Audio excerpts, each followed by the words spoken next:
మా అబ్బాయికి పింఛన్ గురించి వచ్చి ఉంది సార్. ఓకే. 5 సంవత్సరాలు పెట్టి పింఛన్ రావట్లేదు. 5 సంవత్సరాల నుంచి చూడలేదు. అంతకుముందు ఇచ్చారా? అంతకు ముందు కూడా రాలేదండి. మా అబ్బాయి పోయి కన్ను పోయి 6 సంవత్సరాలండి. అప్పుడు కానించి కూడా రావట్లేదు. ఎలా పోయిందమ్మా కన్ను? అబ్బాయి పిల్లలు ఆడుకుంటా ఇండిషన్ తీసుకొని కట్టికి పెట్టి పొడిచాడండి. 15 రోజులకు పోయింది కన్ను. అప్పుడు కానించి కూడా నేను తిరుగుతానే ఉండా, అసలు పట్టించుకోలేదు. అంతలక్క తిరిగినా చేత అయిన వరకు.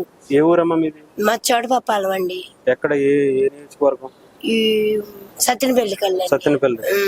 బెల్లంకొండ మండలం.